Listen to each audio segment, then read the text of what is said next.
Hello, YouTube. It is your boy GZTV, and I am excited to talk about this movie, honestly. I have a decent amount of thoughts here. Talking about the 2007 American supernatural horror film that started it all. Produced, written, directed, photographed, edited, everything by Oren Peli. And this is the guy that has birthed a new era for horror. I mean, all these spirit, demon movies. It's Paranormal Activity. I feel like Paranormal Activity started a lot of this shit. This is very iconic.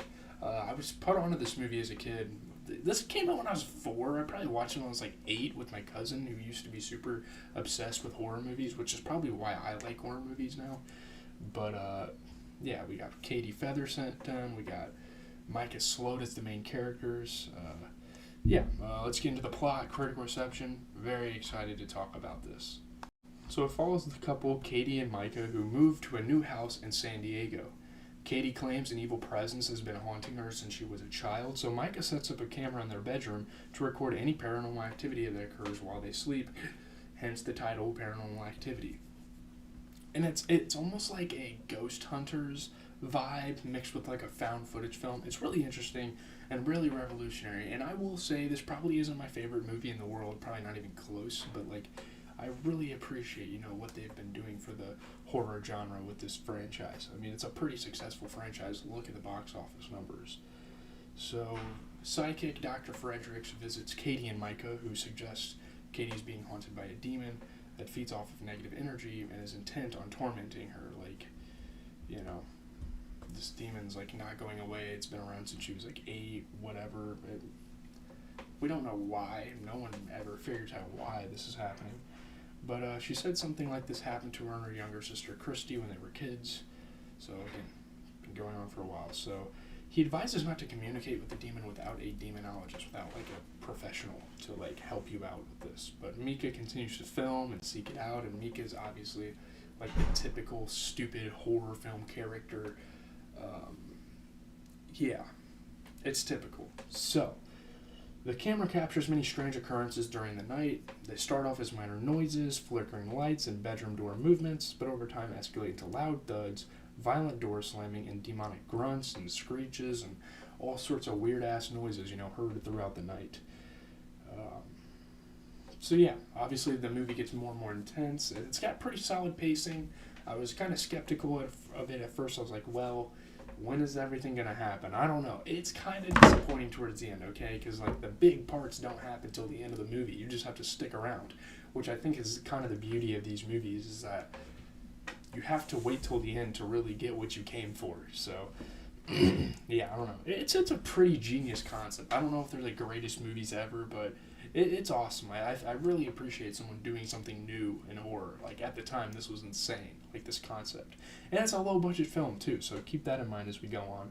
So one night, Katie appears to be in a trance. She gets up, stands beside the bed, staring at Micah for 2 hours, and goes outside, none of which she recalls the next day. We're assuming this is a trance put on by the demon, of course. So Mika brings home an Ouija board. If this guy... you think, this guy couldn't be any more stupid. He has a fucking Ouija board to pretty much mock this fucking entity. When the couple leaves the house, the camera records an unseen force moving the board's pointer on its surface, which then spontaneously catches fire and it burns something into the board. So now they're going to investigate what is it, what's in the board. So Katie is increasingly aggravated by Mika's flippant behavior and pleads to contact the demonologist, but he refuses. She's trying to get help, she's trying to get professionals. Mika's not having it. He's like, no, fuck you. Dude, that's pretty much what he's saying. We're talking about a married couple here. This guy doesn't want to get help. It's pretty unfortunate. You feel bad for Katie throughout the film for having to deal with such stupidity. The couple finds non-human footsteps on baby powder Mika sprinkles in the hallway. Its path leads to a burnt photograph of a young Katie in the attic, thought to have been destroyed in a house fire. This is crazy. This demon has her past. He has all the receipts. He has everything, or it, I guess you could call it. So outside intervention is unavailable as the demonologist is out of the country, and Dr. Fredericks is afraid of making the demon angrier. He's like a religious guy. He doesn't deal with these super evil things. He's more of just spirits and ghosts and people that have died that are coming back to not necessarily haunt, but communicate, you know. The baby powder thing was kind of smart by Mika, I'm not going to lie. They at least know that this thing is here. They're not crazy. Yeah. So the next night, night 20, so the movie goes up to 21. So we're getting towards like the third act. We're getting kind of crazy here. So Katie's pulled out of the bedroom by an unseen force. It's fucking crazy. Mika discovers a bite mark on Katie's back the morning after, motivating him to get out of the house, but Katie abruptly insists on staying. So that's the last straw. It's like, okay, this demon's like attacking this girl now. We need to get the fuck out of here. Like, this is my girlfriend, my wife, someone, future wife, someone I seek to protect. And by the way, Mika's like a day trader. And just a little background, Mika's like a day trader. Katie's like a stay-at-home person. I don't think she has like a job. Yeah, which is interesting. So, yeah. What was I going to say next? Fuck. Okay. So, yeah. They want to leave, so... But no, Katie's like, we need to stay or whatever. What the fuck is she thinking? So we're on night 21, where it all goes down, where, like, everything fucking happens, right? Katie gets out of bed again and stares at Mika for another 2 hours before going downstairs. Katie screams profusely for Micah, and he quickly rushes to help her.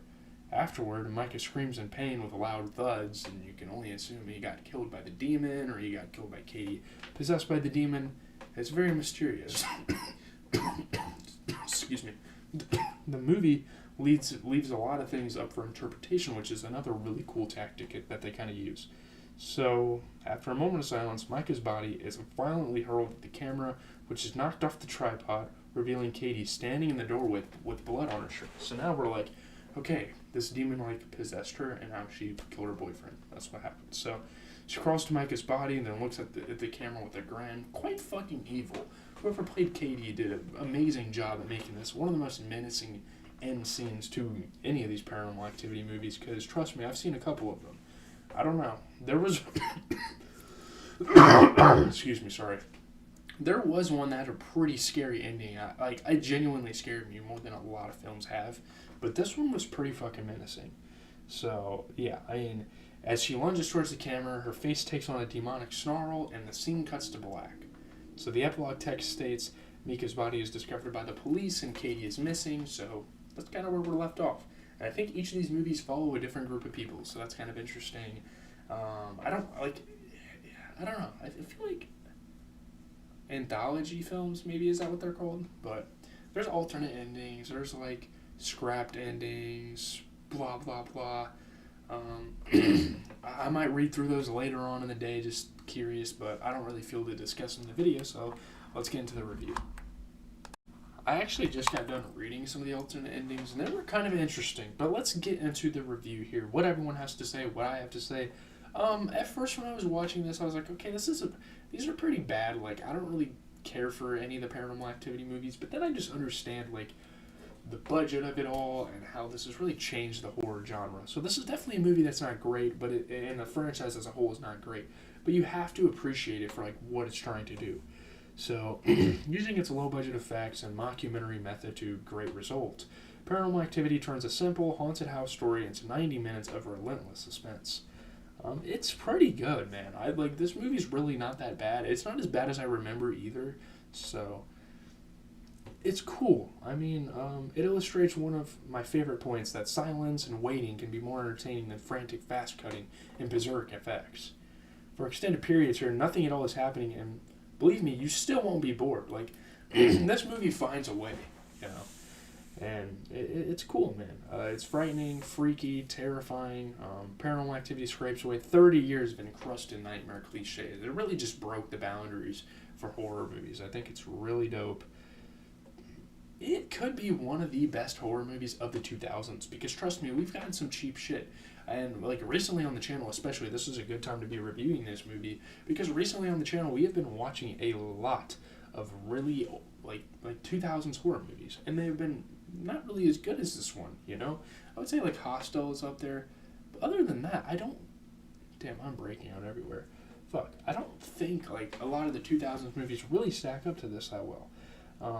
Pelly deserves props, for milking the maximum amount of tension out of the spare, modern setting, an ordinary cookie-cutter tract home in San Diego. It doesn't sound very scary, but Pelly manages to make it terrifying. If you weren't white knuckling your armrest at least once or twice while watching it, you're not human. Like, this was scary as shit. There were some pretty terrifying moments, and I feel like it hasn't aged as well as people would like it to.